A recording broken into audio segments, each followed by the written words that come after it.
النهارده شادي هنتكلم على توبيك مهم جدا وهو توبيك الريسك مانجمنت. مش دايما الخطط بتمنع المخاطر. خلينا نكون برضو واضحين وصريحين مع كل الناس. انا كحد مثلا مصنع او حتى مستورد في مصر او في اي بلد عربيه تانية، وعايز الكلام الحلو اللي بتقوله دوت اطبقه عندي في الواقع العملي بتاعي، اعمل ايه؟ فانت في شويه كده فلوس كده عمال تدفعه وانت ماشي وانت مش حاسس بيها.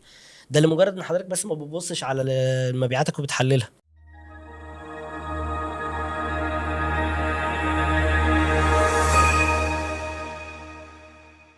السلام عليكم، اهلا بيكم في الحلقه رقم 8 من سبلاي تشين سيركل بودكاست. لو انت اول مره تتفرج علينا او تسمعنا، فده بودكاست مركز جدا في مجال سلاسل الامدادات. معايا الكو هوست شادي الجاكي. اهلا بيك يا شادي. اهلا بيك يا عاطف، ايه إيه الاخبار؟ الاخبار؟ كله الحمد تمام؟ لله كله تمام. الحمد لله. وانا معاكم ان شاء الله عاطف عبد الفتاح. النهارده يا شادي هنتكلم على توبيك مهم جدا وهو توبيك الريسك مانجمنت في سلاسل الامدادات او اداره المخاطر بشكل عام بقى، ولكن هنركز طبعا في السبلاي تشين زي ما احنا متعودين. فموضوع مهم وممكن كتير بيكون عارفه بس ما دخلش في تفاصيله، فاحنا حابين النهارده نتكلم عنه. وخلينا نبدا كده زي ما بنحب نبدا في الاول، ان احنا ندي كده الفكره العامه عن الموضوع وايه هي موضوع اداره المخاطر بشكل عام. اولا بحييك يا عاطف وبحيي اللي بيتفرجوا علينا وبيسمعونا في البودكاست بتاعنا سبلاي تشين سيركل. زي ما انت قلت، موضوع مهم جدا جدا، مش بس في سلاسل الامداد، هو مهم اصلا في اي بيزنس ومهم حتى في حياتنا الشخصيه. يعني احنا ممكن ناخد الموضوع في حياتنا الشخصيه هتلاقيه موجود ويمكن بنعمله بالفطره الى حد كبير. لو انا بتكلم على اداره المخاطر، لو قسمنا الجمله نصين هنقدر نفهمها اكتر. مخاطر وازاي نديرها. يبقى انا في البدايه محتاج اعرف ايه نوع المخاطر اللي ممكن يواجهني، ايه احتماليه حدوث المخاطر. كل فيما يخصه، يعني كل بيزنس ليه طبيعه مخاطر تختلف عن بيزنس اخر، فاحنا هنا بنتكلم جنرال. المفترض اعرف ايه المخاطر اللي ممكن تواجهني واحتماليه حدوثها واحتماليه تكرارها، الفريكوانسي بتاعها، وبناء عليه هبدا احط خطط ازاي هتعامل مع هذه المخاطر.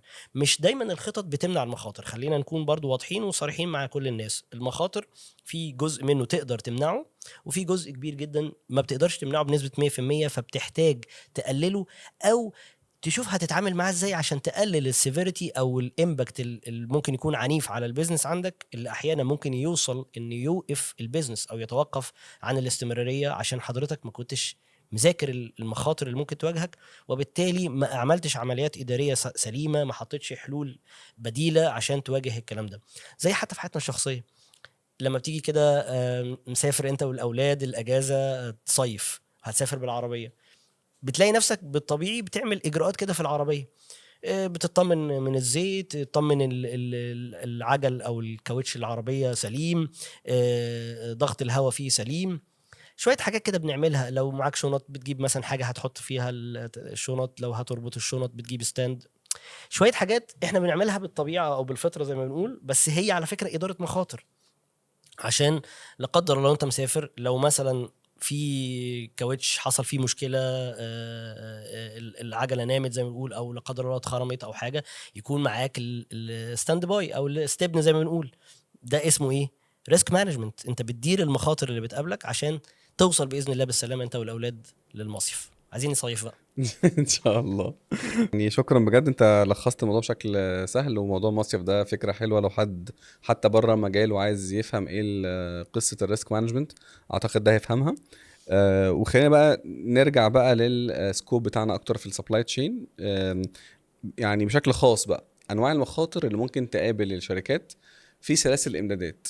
فلو انا شركه وشغاله في الماركت وعايز أأمن السلاسل الامدادات بتاعتي، ولكن اعمل لها ريسك مانجمنت يعني عن طريق اداره المخاطر. انا ممكن الخصها لك في ان احنا هنقسمها 4 كاتيجوريز. مهم. يعني هنقسم المخاطر لاربع عائلات او 4 فئات. تمام. الفئه الاولى هي المخاطر الناتجه عن الطبيعه، كوارث طبيعيه. الفئه الثانيه مخاطر ناتجه عن تغيرات احتياجات السوق. الفئه الثالثه تغيرات ناتجه عن التغيرات الاقتصاديه في العالم كله او حتى لوكالي في بلدك. الفئه الرابعه التغيرات السياسيه والحروب والمشاكل السياسيه اللي بتحصل من وقت للتاني في العالم. حلوه التقسيمه دي، بس احنا محتاجين يعني عشان برضو اللي بيسمعونا وبيشوفونا يعني نوضح اكتر. ممكن نمسكهم مثلا كاتيجوري او فئه ونتكلم عن المخاطر في كل فئه. حلو جدا. ممكن ندي مثال لكل نوع من انواع المخاطر اللي احنا اتكلمنا فيها. فلو جينا اتكلمنا عن اول نوع اللي هو المخاطر الطبيعيه، اعتقد مفيش افضل او اوضح من مثال كورونا. كوفيد. كوفيد 19 اللي ظهر، الفيروس اللعين ده ربنا لا يعيده ابدا. العالم كله اتفصل عن بعضه، بقينا يعني فعلا حسينا بشعور الجزر المنعزله، كل في مشكلته منعزل، مش عارف يتواصل مع الطرف الثاني.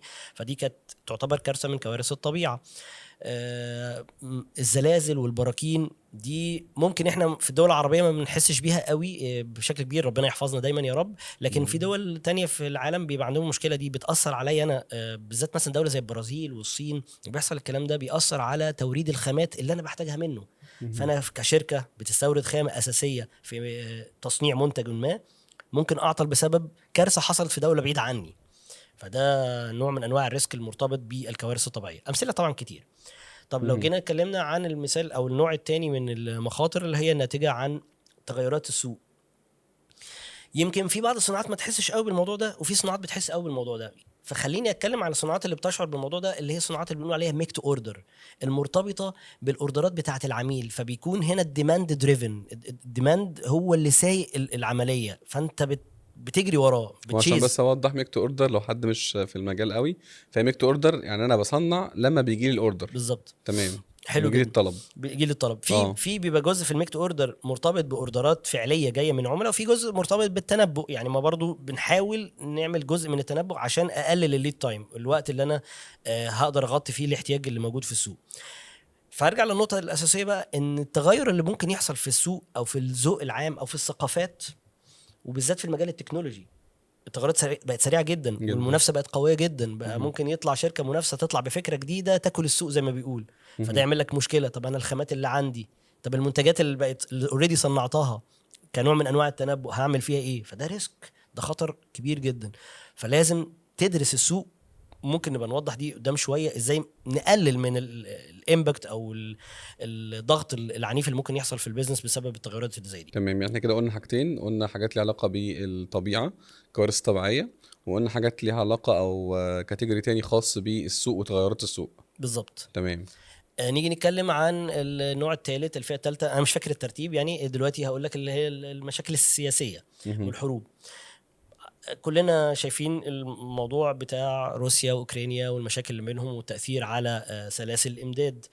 المشكله الحاليه الموجوده من شهر اكتوبر 23 ما بين غزه، حبايبنا ربنا يا رب ينصرهم باذن الله.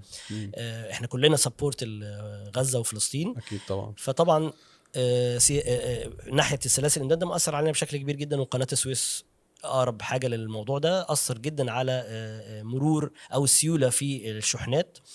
ده رفع بشكل كبير جدا تكلفه الشحنات. يعني لو احنا بنتكلم ناوديز، احنا دلوقتي في شهر جولاي، شهر اوجست 2024. كونتينر دلوقتي، الكونتينر مثلا في الصين كمثال، انا بدي مثال لوقت دلوقتي عشان اللي يسمع، لو سمع حد بودكاست قدام شويه فممكن الارقام اكيد تتغير. بنتكلم 6000 و7000 دولار للكونتينر، فبنتكلم في ارقام احنا بعدنا تضاعفت، حرفيا تضاعفت. فده اثر اكيد عليا في البيزنس، واثر بشكل كبير جدا في التكلفه، وبالتالي اثر على سعر المنتج النهائي، وبالتالي اثر على القوه الشرائيه للعملاء، وبالتالي انت ممكن يبقى عندك مخزون زاد، فبقى عندك مشكله في الكاش فلو. لان احنا اتفقنا قبل كده واتكلمنا في الانفنتوري ان البضاعه او المخزون ما هي الا فلوس على هيئه بضاعه. طب انا محتاج ابيعها عشان ادخل نقد، عشان ابدا اشتري خامات، عشان استمر والامور تفضل مستمره والاستدامه بتاعتي. فده مثال للاسف موجود ومؤثر علينا. فبرضه بنحاول نميتيجيت ونتعامل مع هذا الخطر الموجود اللي هو اكبر من امكانياتك انك تمنعه. يعني انت مش هتقدر توقف الحرب ما بين مثلا روسيا واوكرانيا، او ما بين حبايبنا في غزة والمحتلين. فلازم تتعامل، هتدور على حلول، ممكن نبقى نسردها قدام شوية ايه الحلول اللي احنا بنعملها. دي الكاتيجوري الثالث اللي هي الازمات السياسيه والاخر كاتيجوري كان ايه؟ الاقتصادي بقى اه. يمكن احنا مثلا عندنا في مصر بقى لنا فتره بنشعر بالموضوع ده بسبب تغير سعر العمله. ده اثر بشكل كبير على القوى الشرائيه. يعني الريزلتس بتاعتها او النتائج بتاعتها شبه برضو موضوع المشاكل السياسيه، لان هي في النهايه بتاثر على القوى الشرائيه، لان سعر تكلفه المنتج وسعر النهائي للمنتج بيعلى جدا. فمصادر الدخل ممكن تكون لسه ما اتحسنتش، فالقوه الشرائيه اكيد هتنزل، فبالتالي الديماند هينزل، فهتقابلك نفس المشكله تاني. بقى عندك بضاعه ومش عارف تبيعها، فمأثره على الكاش فلو، فالبيزنس يبدا يستراجل ويعافر عشان يستمر. فلازم برضو نبدا نفكر في حلول بديله.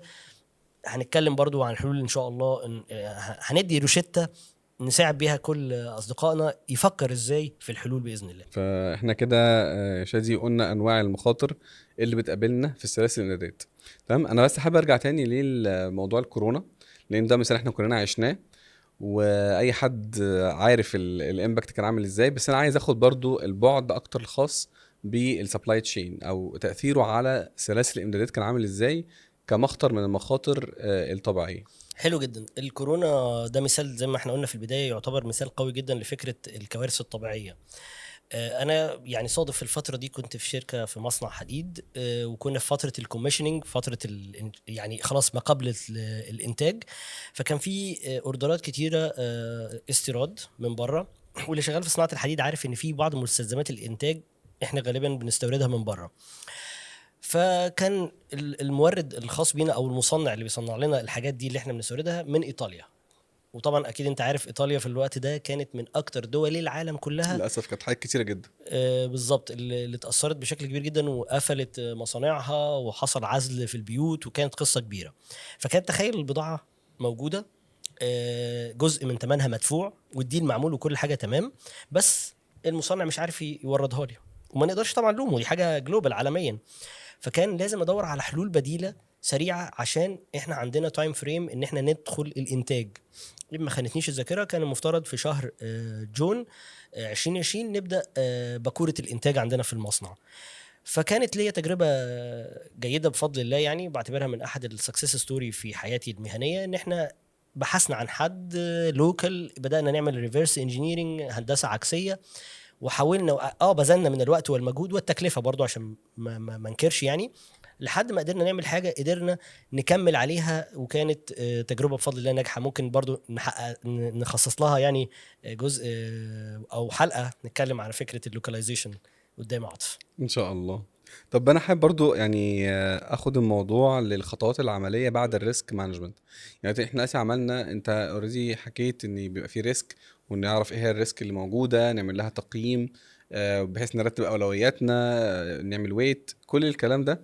يليه بقى انا خلاص عملت ريسك مانجمنت، انا كشركه عملت ريسك مانجمنت وحددت بشكل كويس جدا، او ريسك ايفالويشن بقى، انا كده قيمت المخاطر اللي عندي وسكوب اكتر في سبلاي تشين. اعمل الخطوات ايه بقى؟ ايه الاكشنز اللي بعد كده اللي بتتم بعد الكلام ده؟ جميل جدا. انت قلت حاجه في غايه الاهميه يا عاطف، حته ان انا احط ويت، امم. وزن، لان مش كل المخاطر بنفس المقياس او بنفس المقدار، ومش بنفس الرد الفعل اللي هيكون من خلالي في التعامل مع هذا الخطر.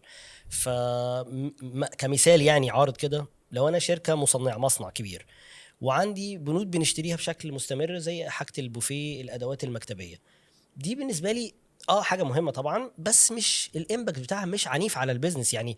معلش لو جينا الصبح وما لقيناش شاي او مش قهوه، قصه. امم. مش هنعطل، امم. هنشتغل، هنتصرف. ما لقيتش قلم هتصرف برضو، لكن مش هينفع اجي مصنع ما لقيش الخامه. فهنا بندي وزن للخطر. دي حاجه بنقول عليها توليريت. مجرد مندوب مشتريات الجميل بتاعنا ينزل لاقرب سوبر ماركت، حتى لو هجيب اغلى شويه مش قصه يعني في النهايه. اكسبت الريسك يعني، بالظبط، باكسبت نقبله. ريسك وبسيبه، ما بديلوش من وقتي كمان عشان اكون امم. امين معاك. لكن امم. في حاجه تانية، السيفيريتي بتاعتها او الامباكت على البيزنس ممكن تخلي البيزنس يقف. فاكيد لازم ابدا احط من بدري طبعا الخطه بتاعتها. ما احنا خلاص عملنا ايه، تقييم للمخاطر وحطينا الوزن، ابدا بقى احط الاكشن بلان ازاي هتعامل مع الخطر ده في حال حدوثه. كمثال تاني بنكرر ايام الكورونا والمشكله اللي كانت جلوبالي على العالم كله، كان في احد اهم الكي بي ايز اللي بنستخدمها في اداره المخزون، هي فكره ان احنا نقلل او نوبتمايز الستوك ليفل عشان نحسن التيرن اوفر وبالتالي نحسن الكاش فلو. في الفتره دي العالم كله وقف الكي بي اي ده. امم. وده دايما اللي انا باكد عليه، احنا في سلاسل الامداد مش قوالب ثابته، مش 1 2 3 هفضل ماشي عليه طول في عمري. مرونه، في اجيلتي. بالظبط، لازم اكون عندي مرونه اجيلتي عشان اتعامل مع المتغيرات. في متغير اقوى مني ومنك، فلازم انا اللي هروح له، انا اللي هتعامل معاه. وبالتالي كان لما بنلاقي سبلاير عنده خامه متاحه او بضاعه انا بحتاجها، حتى وان كانت الكميه دي اكتر من احتياجي في الوقت الحالي، لا كنت بشتريها واحطها عندي في المخزن، واتصرف واوجد حلول للتخزين، عشان انا ممكن احتاجها بعد 3 4 شهور. انا مش عارف الظروف بعد 3 4 شهور هتكون عامله ازاي في العالم. فده نوع من انواع ازاي تتعامل مع الريسك.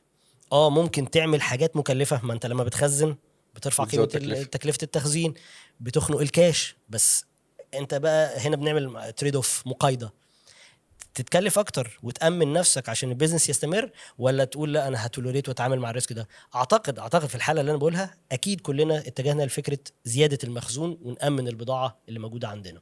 ده كمثال او كحلول يعني. من ضمن الحلول واللي برضو اعتقد معظم الناس اتحرك في الاتجاه ده في نفس الفتره الزمنيه دي، لان دي اكتر فتره على فكره كانت فيها تحدي كبير جدا في سلاسل الامداد على مستوى العالم، انك تبدا تدور على بدائل من منتجات اخرى او خامات اخرى او موردين اخرين. اللي احنا كنا بنقوله دايما للتيم، الفندور ليست بتاعتك دايما اعمل لها ابديت، شوف في ناس جديده دخلت السوق، في موردين خرجوا من السوق، فانت محتاج تابديت. لا احنا في الفتره دي كان الموضوع اجباري، انت لازم تابديت الليست وتبدا تدور على بدائل اخرى للموردين دول. مش عشان الموردين دول وحشين، لا لا لا، هو ممكن المورد دلوقتي بقى عنده مشكله، هو كمان مش عارف يجيب لك البضاعه، مش عارف يستورد الخامه عشان يصنع لك الحاجه اللي انت بتشتريها منه. ما احنا متفقين هي تشين، في ناس بتعمل جزء قبلك وانت بتكمل بعديه. فلازم لا ادور على 1 و2 و10 عشان يبقى عندي المناورة وسهولة التواصل او الوصول للحلول البديلة. من ضمن الحاجات ان بدأ قسم الR&D، الابحاث والتطوير، انه يبدأ يشوف بدايل في الخامات. طب لو انا شلت الخامة دي وحطيت خامة تانية، هل المكون هتختلف خصائصه لدرجة انه يبقى منتج تاني خالص، ولا تغير بسيط مش هيبقى ملموس ونقدر ننزل بيه برضو السوق؟ دي كانت من الحاجات اللي برضو بدأنا نشتغل عليها. عايز اقول لك ان تقريبا كل الادارات كلهم فيما يخصه كان شغال على انه يوجد بديل. حاجة كمان بنقولها من ضمن الحلول اللي حتى دلوقتي تنفع في الظروف الراهنة اللي احنا بنعيشها دي، خاصة لو انت شركة ليها منتجات متعددة، مش منتج واحد او اتنين، ليها كذا منتج. ابدأ اشتغل على المنتجات بتاعتك وسوق لها، ووجد بدائل تانية او منتجات اخرى. فلو ربما المنتج ده قابلتك فيه مشكله، سواء في الديماند ان السوق ما بقاش بيطلبه، او انك مش عارف تجيب خاماته، طب ما انا ابدا اطلع حاجات تانية وابدا ابروموت واعمل اعلانات وماركتنج كويس وكامبينز وما الى ذلك، واسوق له، وابدا اسحب الديماند اللي وقع هنا ادخله في منتج تاني. في النهايه انا كبزنس هفضل مستمر، ما انا عندي مشكله حصلت في منتج، خلاص هشغل منتج تاني. المهم انا كبزنس افضل مستمر. ودي من ضمن الحلول اللي كل الشركات والشركات العالميه بتعمل كده. لما بيشعر انه عنده مشكله في حاجه، بيبدا يدور على منتج تاني يغري بيه السوق، وحتى بنقول عليه انفلونس ديماند. انا بغرد السوق او بزود الطلب على حاجات عشان اعمل البالانس ما بين السبلاي والديماند، عشان نفس الاجراء اللي دايما بنقوله، انا عايز الكاش فلو يبقى ماشي بشكل مستقر وسليم، وبنقول عليه هيلثي كاش فلو. تمام جدا يا شادي. يعني تو كونكلود برضو عشان الخص اللي انت قلته، انت ما شاء الله اسهبت جدا يعني. ان احنا بنركز بعد ما عملنا الاناليسيس بتاعت الريسك، وبعد ما وزننا الوزن وعرفنا انهي ريسك المهم وانهي ريسك اقل اهميه، نبدا بقى نحط على حسب الريسكس او المخاطر اللي احنا نتعامل معاها، نحط لها الاكشنز اللي احنا او الاجراءات اللي احنا هنتعامل بيها مع الريسكات دي. وانت طبعا اديت امثله كتيره جدا. تمام. وده برضو بصراحة أنا عايز أنزل أكتر للشركات الصغيرة اللي موجودة في العالم العربي عموما وفي مصر خصوصا. موضوع ريسك مانجمنت ده ممكن يكون حاجة كده، عارف اللي هو إيه، فانسي كده حاجة. يا عم ريسك مانجمنت إيه، إحنا عايزين نشتغل. فعايز بصراحة أنزل أكتر، لو إحنا هنوجه كلمة كده للشركات الصغيرة عن أهمية الريسك مانجمنت، وإزاي يعملوا الكلام ده. مش لازم بمصادر كبيرة ولا بجهد كبير. يعني يعملوا ايه؟ انا كحد مثلا مصنع او حتى مستورد في مصر او في اي بلد عربية تانية، وعايز الكلام الحلو اللي تقوله اطبقه عندي في الواقع العملي بتاعي، اعمل ايه؟ حلو جدا. انت يمكن قلت تقريبا الحل في وسط كلامك، حته ايه يا عم ريسك مانجمنت مش عارف ايه، زي اه ما كده تحس واحد مثلا بيقول مصطلحات مثلا باللغه الانجليزيه فيقول لك ده بيزوق الكلام او بيستغل. لا، هي ممكن في مصطلحات لازم تتقال بالشكل ده. تمام. فنظرتنا لكلمه ريسك مانجمنت او اداره المخاطر باللغه العربيه الفصحى لازم تختلف، تتغير. يعني هي نقدر نقول هي ثقافات موروثه. زمان كانت الامور بتمشي بشكل فطري بحت، وإن كنا متفقين ان سلاسل الامداد مرتبطه بالفطره، بس احنا بقى دورنا بقى، واللي اعتقد انا وانت عاطف وناس كتير زينا بيحاولوا بقى يرسخوا المبادئ بتاعت سلاسل الامداد في البيزنس، ان احنا نشتغل مع الناس دي في ان احنا نغير ثقافتهم.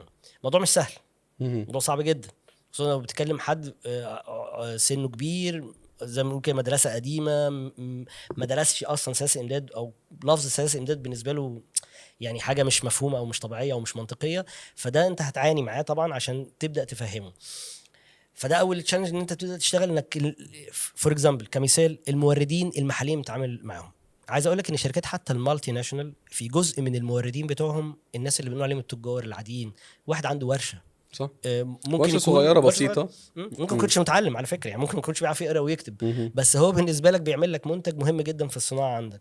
مهم. فازاي تاخد الراجل ده وتفهمه ان انت محتاج يبقى عندك اداره مخاطر انت كمان، ما تجيش الصبح مزاجك مش رايق تقفل الورشه، لا ده انا مستنيك، انت في شغل محتاجه. مم. فهنا لازم يبقى في نقل لمفاهيم المخاطر، نفهمه ان انت شريك معانا، انت مش مجرد مورد، فانت لازم تعرف ان الخطر اللي هيحصل لك هينعكس عليا، وبالتالي انت بتضطرني ان انا ادور على بديل ليك، بدل ما نعمل علاقه طويله ريليشن شيب ما بيني وما بينك كبزنس، انت بتخليني اخاف منك واقلق، وده ريسك. انا اول ما احس ان انت مش مضمون، مش بتكلم على الجوده هنا، انا بتكلم على البيزنس كونتينيوتي، انه مستمر، استمرارية ما تبقاش ماشي على سطر البيزنس. وسطر زي ما بنقول. لا ساعتها هقلق منك، انا ايه اللي خليني اتعامل معاك؟ هجيب بديل واخليك انت ايه، لما تكون جاهز ماشي، مش جاهز هجيب غيرك.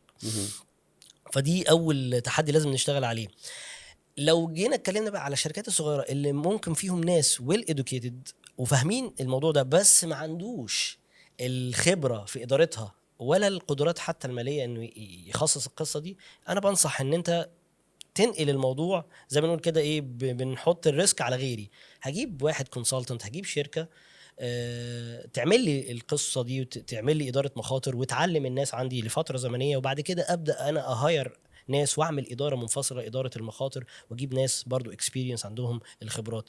الموضوع مش هقول لك بكره الصبح انت هتعمل الكلام ده، خده بخطه زمنيه جرادولي كده تصاعدي. بس لو انا من مدرسه لو حاجه انا مش عارفها، انا ما عنديش اي مشكله اجيب واحد اشطر مني يجي يعمل لي القصه دي واقول له علمها لي او علمها للتيم اللي عندي، وبالتالي هاخد الخبره بتاعته، وانا بدفع ثمن الخبره دي طبعا، وهعلم الناس عندي. في ناس هيبقوا من عندي يتعلموا، في ناس ممكن اهاير ابدا اعين ناس، فبقت عندي اداره. خدت سنه سنتين مش مشكله، المهم هوصل. على راي المثل زي ما بيقول، او الحكمه اللي بتقول ان تاتي متاخرا خير من ان لا تاتي. اكيد. بس فده يعني ياخدوا خطوات في المعرفة، دي النقطة التانية، ويستعينوا بحد بطرف خارجي زي كونسلتنت او مدرب يفهمهم الكلام ده. دي كل حاجة تساعد الشركات الصغيرة انها تتعلم وتطبق موضوع إدارة المخاطر بشكل بسيط. بالظبط. طيب انا برضو في حتة كده انت بتتكلم، اتكلمت عليها اكتر من مرة على موضوع الداتا والبيانات، فديت دورها ايه في إدارة المخاطر؟ يعني ايه اهمية ان يكون عندي داتا او بيانات ان انا اقدر اعمل اداره مخاطر بشكل جيد؟ طيب خلينا نتفق، واعتقد ان انا قلتها قبل كده كذا مره، ان البترول الحالي في العالم هو البيانات. علم البيانات هو النفط او البترول الحالي، هو الذهب. ويمكن في شركات على فكره بالذات في مجال السيلز والماركتنج، ولو حد من السيلز والماركتنج بيتفرج علينا هياكد على الكلام ده، بيشتروا بيانات وارقام على فكره مش قليله خالص. انت بتفتح مثلا شركه عقارات جديده فعايز بيانات، فبتروح لشركات وتشتري منهم البيانات دي وبارقام مش قليله. يبقى احنا متفقين ان البيانات حاجه مهمه. طب انا قلنا في الاول لو تفتكر في اول سؤال تقييم المخاطر، هو انت بتقيم المخاطر بناء على ايه؟ على حاجات في الهيستوري حصلت، معلومات بيانات حصلت وبتبدا تحللها. فيبقى اذا انا مش محتاج اوضح اهميه البيانات، لكن احنا ممكن بقى نعمل ايه؟ لازم الهيستوري الماضي التاريخ يبقى مدون. دايما انا بقول ايه، من ليس له ماضي ليس له حاضر ولا مستقبل. اكيد. ولو انت شركه جديده، عشان ما حدش يقول لي طب لو انا شركه جديده هجيب بيانات منين؟ هتبدا تعمل سيرفي في السوق، تجيب كونسلتنت برضو ما فيش مشكله يجيب لك تحليل للسوق للحاجه اللي انت ناوي تخش فيها، برودكت او سيرفيس ايا كان. فاذا لازم الهيستوري يكون مسجل، ودي تشالنج على فكره، هي تبان ككلمه سهله مش سهله. لكن هي تطبيقها صعب جدا جدا. مم. لان طريقه التسجيل في ناس بتسجل ورقه وقلم، ده انتهى خلاص. في ناس بتستخدم اكسل، وطبعا اكسل انا بالنسبه لي مهم جدا جدا، بس في خطوره. طب افرض الجهاز لا قدر الله حصل له حاجه، في باك اب ولا مفيش باك اب؟ عشان كده انا بشوف ان دايما الاي ار بي سيستم احد اهم وافضل التولز اللي لازم تكون موجوده في اي بزنس.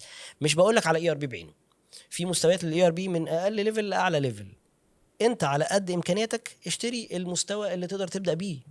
وزي ما اتفقنا، ما هي الامور ما بتجيش مره واحده، ناخدها جرادولي. حتى لو هتجيب سيستم صغير جدا على الاقل يمشي حالك في الفتره الاولانيه، وبعد كده ليتر تبدا تعمل ابجريد، تجيب سيستم احدث، وهكذا وهكذا لحد ما تبقى يا سيدي معاك احسن اي ار بي في العالم، مفيش مشكله. بس الاي ار بي هو افضل وسيله ان انت تحتفظ بالداتا دي. الداتا دي لازم بقى تبدا تعمل لها اناليسز. وعشان كده انا برضو باقر واصر ان اصبح دلوقتي في الزمن ده 2024 خلاص اهو، احنا داخلين على 2025 كمان، ما ينفعش يكون حضرتك ما تعرفش تحلل بيانات. الموضوع ما بقاش اكسل زي زمان مثلا، ايه كانت النقله انك بتعرف تشتغل على الاكسل. لا، النقله دلوقتي انك مش الاكسل او البيانات اللي في الاكسل دي بتحللها.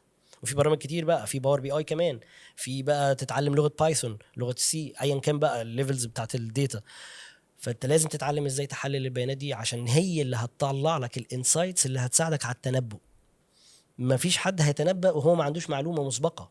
يعني انا لو جبتك من مجال حضرتك لمجال تاني جديد خالص، وقلت لك تعالي حط لي خطه المنتجات، انت لو اشطر واحد في العالم بيعمل فوركاست، بس انت ما عندكش خبره في المنتج ده، فانت محتاج اول حاجه هتقولها لي ايه؟ ممكن تجيب لي الهيستوري بتاعك، انت تاخد طبيعي الهيستوري طبيعي. عشان تبدا تحلله، عشان تفهم ايه اللي حصل. وتبدا تشوف المنتجات اللي عليها اقبال اكتر، وتبدا تعمل اناليسز. طبعا في تفاصيل في الاناليسز، يعني انا لو كلمتك في الحته دي انا ممكن نعمل حلقه كامله عنها، ازاي تانلايز الداتا بتاعتك. وفي الانفنتوري مانجمنت حدث ولا حرج، والسيلز طبعا الاثنين. طب ده يفيدني في المخاطر ان انا فهمت الهيستوري صح، ويفيدني ايه تاني؟ انك تتجنب المخاطر. ما هو انت، ما هو يعني فور اكزامبل لو انت مش بتقيم وبتحلل، انت ممكن تكون عمال تنتج في منتج ما بتبيعوش او بيعك فيه بسيط، فانت بتستهلك خامات، بتستهلك تكلفه تخزين، البضاعه بتقعد عندك، ويا سلام بقى لو هي ليه اكسبايري ديت بتبوظ، بتتكلف تكلفه التخلص منها، خصوصا بقى لو حاجه ليها علاقه بالبيئه. فانت في شويه كده فلوس كده عمال ايه تدفعه وانت ماشي وانت مش حاسس بيها. ده لمجرد ان حضرتك بس ما بتبصش على مبيعاتك وبتحللها. لو ما بتحللش الخامات، احنا عندنا في الخامات حاجات كومن مشتركه، ممكن تكون بتخش في منتج A و B و C.